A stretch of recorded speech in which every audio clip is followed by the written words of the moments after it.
മഴ കോഴിക്കോടിന് മലയോര മേഖലയിൽ ഇടവിട്ടുള്ള ശക്തമായ മഴ തുടരുകയാണ്. വടകര മുക്കാളിയിൽ ദേശീയപാതയുടെ സംരക്ഷണ ഭിത്തി തകർന്നു. തിക്കൊടി പുറക്കാട് കിണറിടിഞ്ഞു താഴ്ന്നു.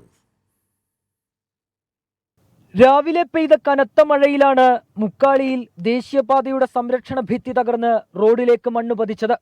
വാഹനങ്ങൾക്ക് കടന്നുപോകാൻ കഴിയാതായി. കണ്ണൂരിൽ നിന്ന് വരുന്ന വാഹനങ്ങൾ കുഞ്ഞിപ്പള്ളി വഴിയും വടകരയിൽ നിന്ന് വരുന്ന വാഹനങ്ങൾ കൈനാട്ടി വഴിയും തിരിച്ചുവിട്ടു.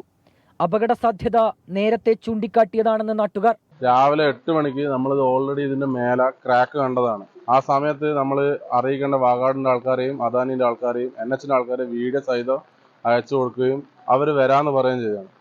ഒരുപാട് ആൾക്കാർ സ്കൂളിൽ പോകുന്ന കുട്ടികൾ, ഓഫീസിൽ പോകുന്ന ആൾക്കാരെല്ലാം പോകുന്ന വഴിയാണ്. എൻ്റെ വീടാണ് ഇതിന്റെ മേലെ ഉള്ളത്. നമ്മളെ വഴിയൊക്കെ ഇപ്പൊ കംപ്ലീറ്റ് പോയിട്ടാണുള്ളത്. ഇതുവരെ ആരും എത്തിയിട്ടില്ല. ഹൈവേ ഇപ്പം ബ്ലോക്ക് ആയിട്ടുള്ളത്. നമ്മളിപ്പോൾ എന്താ ചെയ്യേണ്ടതെന്ന് അറിയില്ല. വീട്ടിൽ നിൽക്കാൻ പറ്റാത്ത അവസ്ഥയാണ്. ഇന്ന് പുലർച്ചെയാണ് തിക്കോടി പുറക്കാട് സ്വദേശിയായ ഷംസുവിന്റെ വീട്ടിലെ കിണർ ഇടിഞ്ഞു താഴ്ന്നത്.